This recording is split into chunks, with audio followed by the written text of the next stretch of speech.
तो जो Gauss law है वो क्लोज सरफेस के लिए क्या करता है, फ्लक्स को निकालने के काम आता है। क्लियर? तो ये आप सोचिएगा कि फ्लक्स भी हम कैसे निकालते हैं, किससे निकालते हैं, गाउस लॉ से। फ्लक्स के अलावा इसको आप इलेक्ट्रिक फील्ड भी निकाल सकते हैं, और इसका जो सबसे ज़्यादा एप्लीकेशन है वो इलेक्ट्रिक फील्ड फाइंड आउट करने में ही किया जाता है। क्लियर?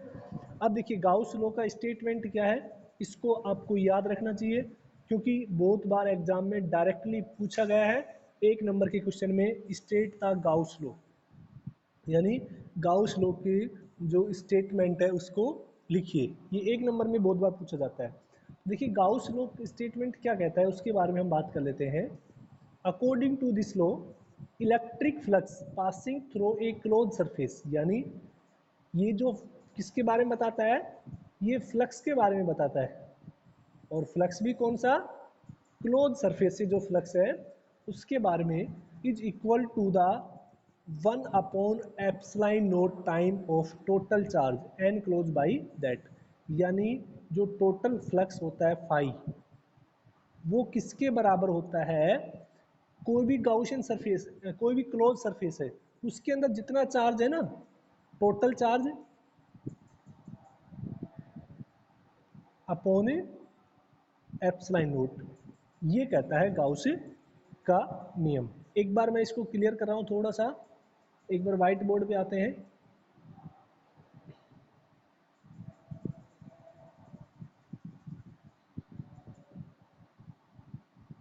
देखिएगा, सिंपल बात करें कि हम बात करें कि फ्लक्स की, तो फ्लक्स जो फाई होता है वो होता है ई डॉट डी एस, या फिर हम इसी को E D S cos theta, ये भी लिखे। इसमें तुम थोड़ा कंफ्यूज मत होना कि सर कई जगह तो आप एस लिखते हो, कई जगह पर आप डी एस लिख देते हो, उससे कंफ्यूज नहीं होना है आपको, ठीक है। ए भी लिख सकते हो आप। अब देखिए, ये तो हम सिंपल फ्लक्स की स्टेटमेंट पढ़ते हैं कि phi equal to E dot D S, लेकिन जो गॉस लॉ है, ठीक है ना, वो क्या कहता है कि जो फ्लक्स फाई है वो किसके बराबर होगा, वो होगा total charge upon epsilon note, इसके बराबर होता है। अब देखिए टोटल चार्ज का मतलब क्या हो गया कि कोई भी जैसे सरफेस है, ये क्लोज सरफेस है, चाहे वो क्यूबॉइड हो सकता है, क्यूब हो सकता है, स्फेयर हो सकता है, सिलेंडर हो सकता है, कोई भी 3D शेप, इसके अंदर चार्ज है। जैसे एक चार्ज ये Q1 है, एक चार्ज Q2 है, ठीक है ना, एक चार्ज Q3 है, 3 चार्ज है जैसे।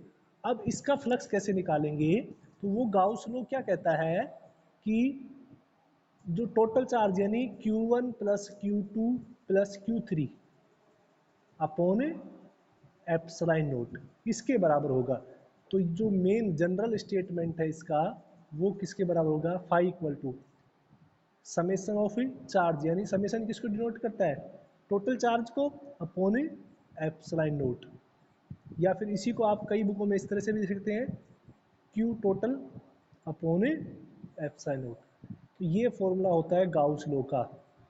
तो स्टेटमेंट की बात करें गाउस लॉ की स्टेटमेंट की, तो according to Gauss law, total flux from any close surface area is equal to 1 epsilon naught time of a total charge. यही तो स्टेटमेंट है, ठीक है। तो ये इक्वेशन फर्स्ट होगी आपकी, पहली है, और ये इक्वेशन दूसरी मान लेते हैं। तो यहाँ से इक्वेशन 1 और 2 को अगर हम कंपेयर करें तो आप कैसे लिख सकते हैं कि ई डॉट डी एस वो आपके पास कितना होना चाहिए, Q अपॉन एप्सिलॉन नोट। ये इन दोनों को हम इक्वल करके इस तरह भी लिख सकते हैं। तो बताइए मुझे समझ में आया कि नहीं आपको, जल्दी से बताइए, सीधा स्टेटमेंट है इसका।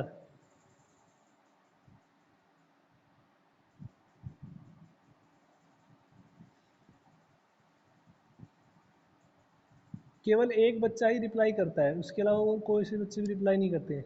बाकी तो पता नहीं मोबाइल रख के ऑनलाइन होके फिर पता नहीं कहाँ गायब हो जाते हैं।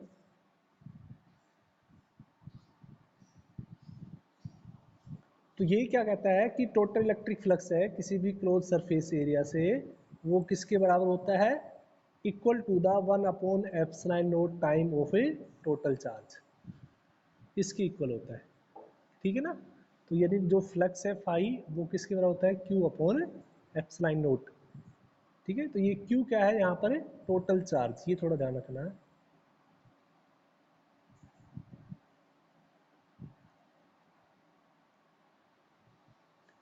गुंजन और जतिन का ही रिप्लाई आ रहे हैं, बाकी तो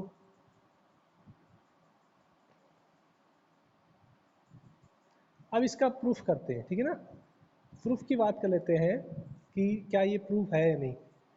प्रूफ तो इतना इम्पोर्टेंट नहीं है, फिर भी चलो बात कर लेते हैं कि हम मान लेते हैं कि consider a point charge place at the O, यानी एक पॉइंट चार्ज मान लेते हैं जो कहाँ पे रखा हुआ है,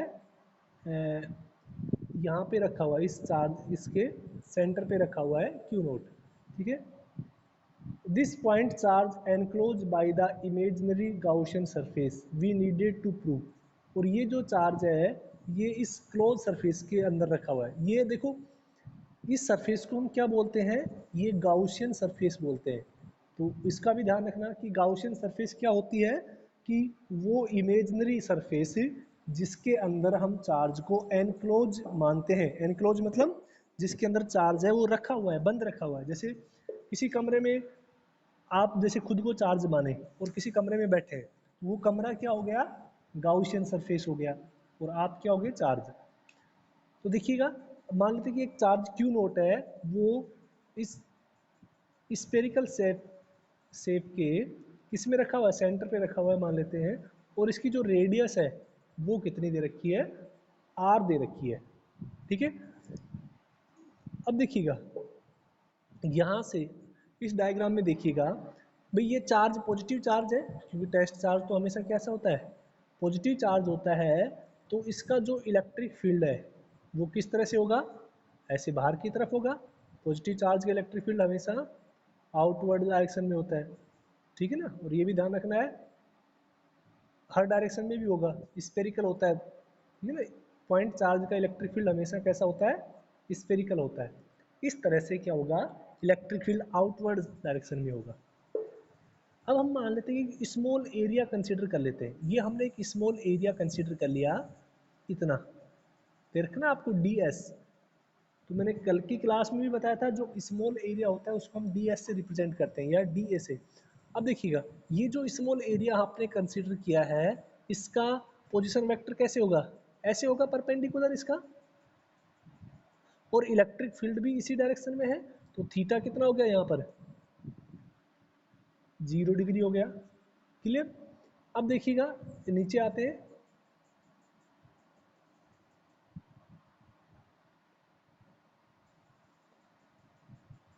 तो पहले अगर हम फ्लक्स की बात करें, भी फ्लक्स है इस टोटल सरफेस एरिया से, यानी फाई कितना होता है, ई डॉट डी एस। तो ये जो स्मॉल एरिया डी एस है उसकी वजह से क्या है, phi equal to E dot D S. अगर हमें कंप्लीट स्पेयर की वजह से निकालना है तो हम क्या कर लेंगे, इसका इंटीग्रेशन कर लेंगे। और ये जो मैं बीच में राउंड लगा रहा हूँ इसको बोलते हैं क्लोज इंटीग्रेशन। क्या बोलते हैं इसको, क्लोज इंटीग्रेशन। यानी जब सरफेस क्लोज हो जाती है, बंद सरफेस से जब इंटीग्रेशन करते हैं हम, तो बीच में ऐसा लगा देते हैं इंटीग्रेशन साइन के साथ इस तरह से राउंड। ठीक है, इसको बोलते हैं क्लोज इंटीग्रेशन। तो टोटल फ्लक्स निकालते हैं, तो हमने कल भी बात की थी, टोटल जब भी निकालेंगे हमें इंटीग्रेशन का यूज करना पड़ेगा, ई डॉट डी एस। अब देखिए जब डी डॉट हटेगा तो यानी इसको क्या लिखेंगे, E D S cos theta. Clear. और कोस थीटा कितना है, 0 है, और कोस 0 कितना होता है, 1 होता है। तो यहाँ पर हम इसको सोल्व कर लेते हैं। तो ये आपके पास आ गया phi equal to E dot D S, कितना आ गया, सॉरी ये यहाँ पे। अब देखिएगा, अगर हम इलेक्ट्रिक फील्ड की बात करें, इस टेस्ट चार्ज Q0 की वजह से जो इलेक्ट्रिक फील्ड होगा, Q0 की वजह से r डिस्टेंस पर इलेक्ट्रिक फील्ड कितना होता है, KQ/r²। ये हमने इलेक्ट्रिक फील्ड के फॉर्मूले में पढ़ चुके हैं। तो इस ई की वैल्यू को हम यहाँ पर सब्सटीट्यूट कर देते हैं। ये आपके पास है, सब्सटीट्यूट कर दिया हमने ई की वैल्यू को, तो ये आपके पास आ गया के क्यू अपॉन आर स्क्वायर। अब जो देखिए कांस्टेंट है उसके बाहर रख लेते हैं, के भी कांस्टेंट होता है, चार्ज भी कांस्टेंट है, ये क्यू डी एस, ठीक है ना, और आर है, इसकी रेडियस भी क्या है, कांस्टेंट ही है ना, स्फीयर की रेडियस कांस्टेंट होती है, हर डायरेक्शन में सेम रहती है, केवल क्या रह गया, डी एस बच गया, यानी इस स्मॉल एरिया डी एस है, ये स्मॉल एरिया क्या है, डी एस। अगर हम इस कंप्लीट स्फीयर का एरिया की बात करें, टोटल एरिया, वो कितना हो जाएगा, 4 पाई आर स्क्वायर, ये क्या हो जाएगा, इस कंप्लीट स्फीयर का एरिया। अभी हमने जो ये इलेक्ट्रिक फील्ड निकाला, सॉरी ये फ्लक्स फाई निकाला है, ये स्मॉल रीजन ds से निकाला है। पूरे स्पेयर से जब फ्लक्स निकालेंगे तो हम पूरा एरिया कंसिडर करेंगे, और पूरा एरिया स्पेयर का किसके बराबर होगा, 4 पाई आर स्क्वायर के। तो यहाँ पर ds की जगह हम इसका क्या रख लेंगे, कंप्लीट एरिया, इंटीग्रेशन सोल्व कर लिया हमने, और इसको जब हम सोल्व करेंगे तो ये क्या हो गया, इसको इससे कैंसिल कर दिया हमने,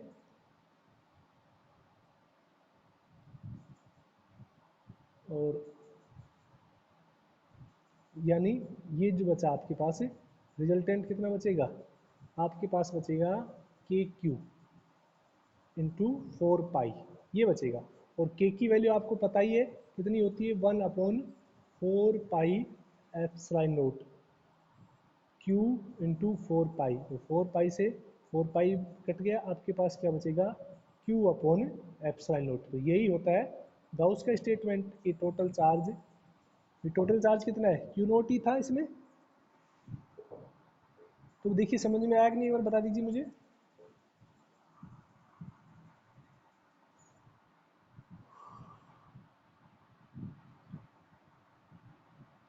जल्दी से बताइए या फिर दोबारा समझाएं।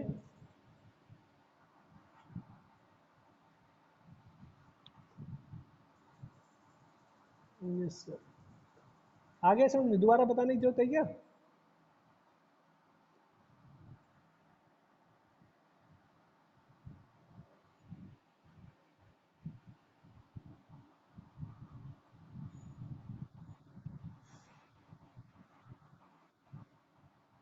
चलो देखते हैं।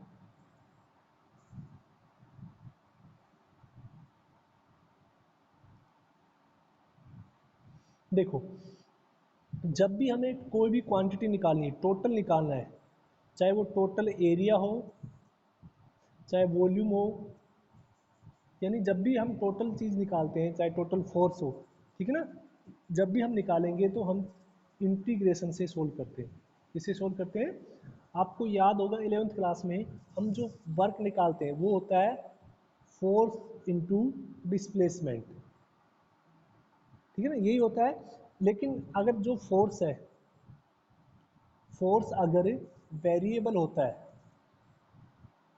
फोर्स अगर वेरिएबल होता है, तो आपको याद होगा कि हम W इस तरह से लिखते थे, एफ डॉट डी एस। तो यानी ये जो इंटीग्रेशन है ना, ये किसको रिप्रेजेंट करता है, टोटल वैल्यू को रिप्रेजेंट करता है, ठीक है। और जो डिफरेंशियल होता है D upon D S, differentiation होता है, वो किसको रिप्रेजेंट करता है, हमेशा रेट ऑफ चेंज, इसको रिप्रेजेंट करता है, ठीक है ना। और इंटीग्रेशन क्या होता है, टोटल सम को रिप्रेजेंट करता है। अब देखिएगा इसी क्वेश्चन में भाई,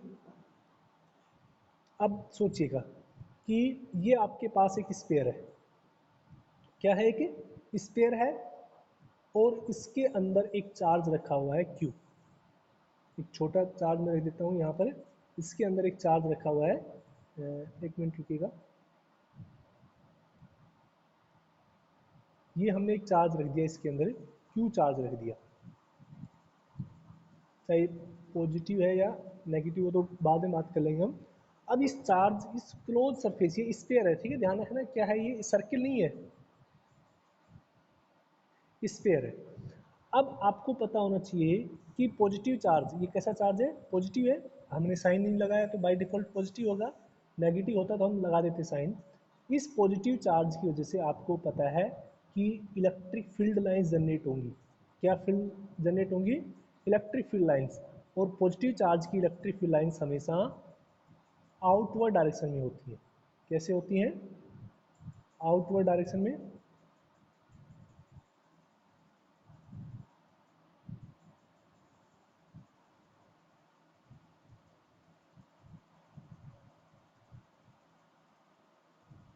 इस तरह से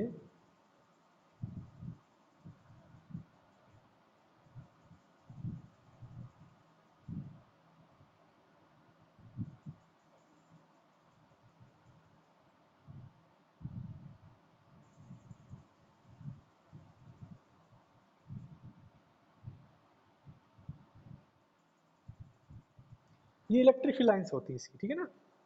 अब देखिएगा, हमें क्या निकालना है, फ्लक्स निकालना है फाई। भाई फ्लक्स तो फाई किसके बराबर हो जाएगा, ई डॉट डी एस। तो डी एस यानी इस पूरे स्फेयर का एरिया, कंप्लीट स्फेयर का एरिया, ये टोटल फ्लक्स के बराबर होगा। अब देखिए हम क्या करते हैं, एक छोटा सा एरिया कंसिडर कर लेते हैं, ये इतना सा एरिया कंसिडर कर लेते हैं पहले। ये जो एरिया मान लेते हैं कितना है, स्मॉल एरिया डी एस है, इससे हम फ्लक्स निकाल लेते हैं। तो ये छोटे छोटे एरिया मिला के इसका कंप्लीट एरिया फॉर्म कर देगा। तो हम मान लेते हैं कि स्मॉल एरिया से जो फ्लक्स है डी फाई, वो किसके बराबर हो जाएगा, ई डॉट डी एस के। क्लोज सरफेस एरिया है। अब देखिएगा इस डायग्राम में, देखिएगा इलेक्ट्रिक फील्ड इस डायरेक्शन में है और इस सरफेस का एरिया वेक्टर भी इसी डायरेक्शन में होगा, यानी थीटा तो जीरो हो गया। यानी आप क्या लिख सकते हैं कि phi equal to E dot D S, यानी दो हट गया ये, तो यहाँ पर क्या आएगा, कोस थीटा आ जाएगा और उसकी वैल्यू। अब देखो फाई हम निकालेंगे तो ई तो बाहर हो गया, डी एस क्या हो गया, इस पूरे स्पेयर का एरिया, यानी ये small D S D S D S मिला के टोटल कितना हो जाएगा, इस पूरे स्पेयर का एरिया, अगर इसकी रेडियस आर है तो। और ई की वैल्यू आपको पता है कितनी होती है, ई होता है के क्यू अपॉन आर स्क्वायर। तो यहाँ से हम लिख सकते हैं कि phi equal to K Q upon R square into 4 pi R square. तो आर स्क्वायर से तो आर स्क्वायर कैंसिल हो गया, आपके पास क्या बचेगा, मैं इसको इधर लिख रहा हूँ, के क्यू इंटू 4 पाई। तो के की वैल्यू आपको ऑलरेडी पता है 1/4 पाई एप्सिलॉन नॉट होती है, तो क्यू इंटू 4 पाई। तो 4 पाई से 4 पाई कैंसिल हो गया, तो क्यू अपॉन एप्सिलॉन नॉट आ जाएगा। यानी ये जो इंटीग्रेशन होता है, इंटीग्रेशन हमेशा हम किसी भी छोटे से रीजन का निकाल लेंगे, उसको कंप्लीट ऐड कर लेंगे। तो जो कंप्लीट छोटे से पार्ट से और कंप्लीट निकालने के लिए, हम टोटल निकालने के लिए हम किसका यूज करते हैं, इंटीग्रेशन का यूज करते हैं। तो आया समझ में अब।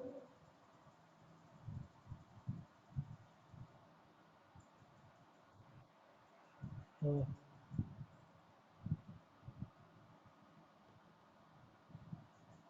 अब देखिएगा नेक्स्ट,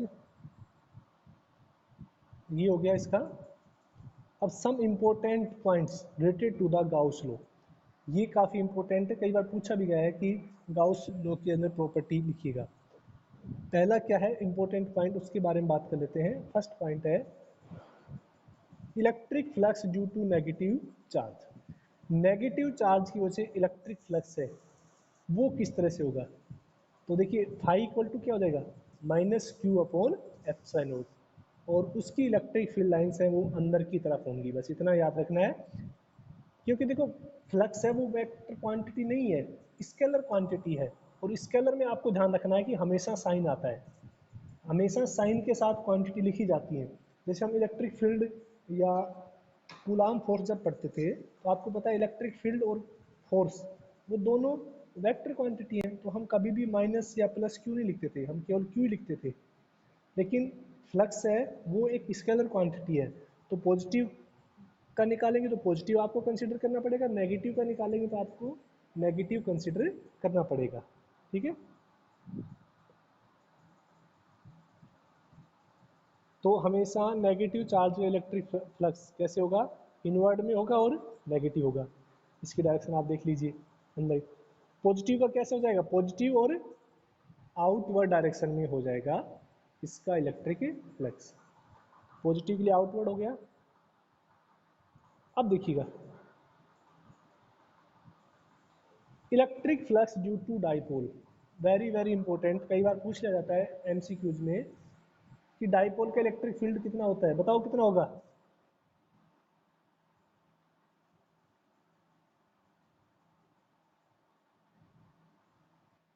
बताइए, electric flux due to dipole कितना होगा। होगा क्या, आपको दे रखा है वैसे जीरो, पर मुझे बताइए होगा क्यों जीरो।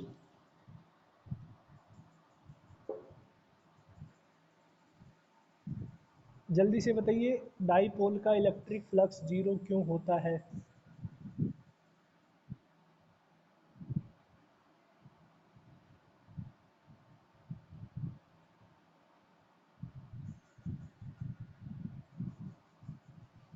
नहीं पता किसी को भी, एक बार कोशिश तो कीजिए कि गलत हो या सही हो। याद करो गाउस लॉ का स्टेटमेंट क्या कहता है। गाउस लॉ का स्टेटमेंट ये कहता है कि जो नेट फ्लक्स होगा वो किसके बराबर होता है, टोटल चार्ज, इस वर्ड को समझना, total charge enclose by Gaussian surface, यानी गाउशियन सरफेस के अंदर जो टोटल चार्ज है वो कितना है उस पर डिपेंड करता है। अब हमने एक डाइपोल रख दिया इसके अंदर, और बच्चों आपको पता है डाइपोल का मतलब क्या होता है, पॉजिटिव चार्ज और नेगेटिव चार्ज दोनों क्या हो गए, सेम मैग्नीट्यूड के, यानी जैसे ये भी -5 और ये सॉरी ये +5 और ये -5, तो टोटल चार्ज कितना हो जाएगा बताओ। टोटल चार्ज है वो तो कितना हो गया, जीरो हो जाएगा। इसमें पॉजिटिव और नेगेटिव चार्ज दोनों होते हैं तो वो कैंसिल हो जाता है। वेरी गुड, गुंजन ने बताया सही, बिल्कुल अच्छा। तो देखो टोटल चार्ज कितना हो गया, जीरो हो गया कि नहीं, क्योंकि डाइपोल है ऑलरेडी, चाहे 5 डाइपोल रख दो आप, चाहे 10 रख दो, चाहे 1 रख दो, टोटल चार्ज कितना हो जाएगा, जीरो हो जाएगा। तो टोटल चार्ज जब जीरो हो जाएगा, क्यों जीरो हो जाएगा, तो फ्लक्स तो अपने आप ही जीरो हो जाएगा। ठीक है, एप्सिलॉन नोट तो जीरो हो नहीं सकता, एप्सिलॉन नोट तो कभी भी जीरो नहीं हो सकता, ध्यान रखना, चार्ज जीरो होगा। तो डाइपोल की वजह से जो इलेक्ट्रिक फ्लक्स होता है वो कितना होता है, जीरो होता है। क्लियर। हाँ बताइए भाई। अब देखो इसको दूसरा और समझा रखा है, दूसरे तरीके से भी दूसरे तरीके से और बता रखा है इसमें, देखो total outward equal to total inward, क्योंकि प्लस की वजह से जितना बाहर की तरफ जाएगा, नेगेटिव की वजह से उतना अंदर भी आ जाएगा, तो वापस से कितना हो गया, यानी जीरो ही हो गया। या फिर आप सीधा याद रखिएगा, नेट चार्ज हो जाता है डाइपोल की वजह से, जीरो हो जाता है, इसलिए फ्लक्स कितना हो जाएगा, जीरो, डाइपोल की वजह से। अब मुझे बताइए, electric field, electric field zero होगा या नहीं होगा।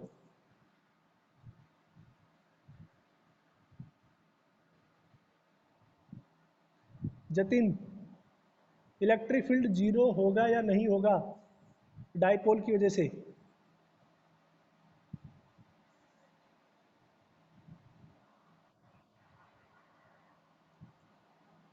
याना का है, हाँ सर, याना ने गलत बताया, नहीं होगा सर, सही है। इलेक्ट्रिक फील्ड जीरो नहीं होगा, क्योंकि इलेक्ट्रिक फील्ड तो वेक्टर क्वांटिटी है, कहीं पे भी आप निकालेंगे तो इसकी वजह से इलेक्ट्रिक फील्ड कुछ होगा इस डायरेक्शन में, इसकी वजह से इलेक्ट्रिक फील्ड इस डायरेक्शन में होगा, तो रिजल्टेंट निकलेगा उसका, वो तो जीरो हो ही नहीं सकता। तो ये याद रखना, डाइपोल की वजह से फ्लक्स जीरो होता है और इलेक्ट्रिक फील्ड जीरो नहीं होता है। तो ये चीज़, एक चीज़ और भी ध्यान रखना कि किसी भी पॉइंट पर अगर फ्लक्स जीरो है तो इसका मतलब ये नहीं कि वहाँ पर इलेक्ट्रिक फील्ड भी जीरो होगा। ठीक है, तो ये भी ध्यान रखना कि फ्लक्स जीरो होने का मतलब इलेक्ट्रिक फील्ड जीरो नहीं होता है। अब थोड़े से अच्छे क्वेश्चन है जो पूछे जाते हैं एग्जाम में, ये देखिए, इस क्यूब के ऊपर देखिएगा, आपसे दे रखा है, मैं थोड़ा और इसको थोड़ा आगे कर देता हूँ। देखिए बच्चों, एक क्यूबॉइड है या क्यूब है, किसी भी शेप का हो सकता है, इसके बारे में भी हम बात करेंगे आगे थोड़ा सा। इसके सेंटर पे एक रखा है प्लस क्यू चार्ज, पहले वाले में देखिएगा आप, सेंटर पे कौन सा चार्ज रखा है, प्लस क्यू चार्ज रखा हुआ है।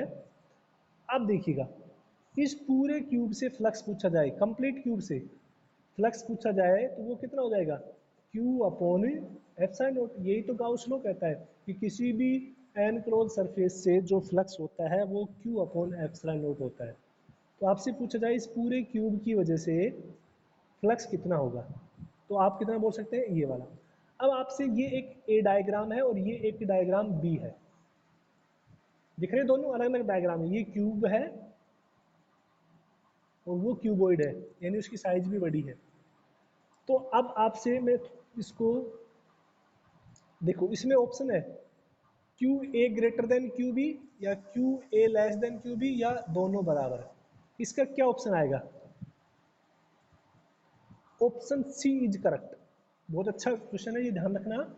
ऑप्शन सी इज करेक्ट, इसका मतलब क्या हो गया? किसने पढ़ा है? नहीं होगा सर, जतिन। हाँ, देखिएगा ऑप्शन सी है वो क्या है, करेक्ट है। क्यों है? जो फ्लक्स है ना, फ्लक्स फ्लक्स है वो सरफेस की शेप पर डिपेंड नहीं करता है। ये ध्यान रखना है आपको कि फ्लक्स है वो सरफेस की शेप पर डिपेंड नहीं करता है।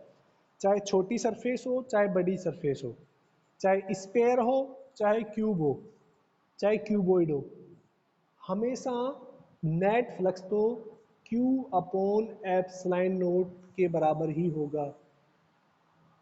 यानी केवल चार्ज पर डिपेंड करता है और मीडियम पर डिपेंड करता है, शेप पर और साइज पे डिपेंड नहीं करता है। ठीक है ना? तो ये ध्यान रखना कि जो फ्लक्स की वैल्यू है वो साइज पर, गाउशियन सरफेस की साइज पर डिपेंड नहीं करती है। इसको डिटेल से एक्सप्लेन कर रखा है, आप पढ़ना इसको। अब देखिएगा, इफ ए अनचार्ज बॉडी और अनचार्ज surface is place uniform electric field, तो देखिएगा बताइए कितना आएगा। अब देखिए जब कोई भी अनचार्ज बॉडी है, अगर वो गाउसियन सरफेस में रखी है तो फ्लक्स जीरो हो जाएगा, क्योंकि क्यू का मान ही जीरो हो गया। अनचार्ज का मतलब क्या हो गया, क्यू क्या हो गया, जीरो हो गया, तो फ्लक्स भी कितना हो जाएगा, जीरो।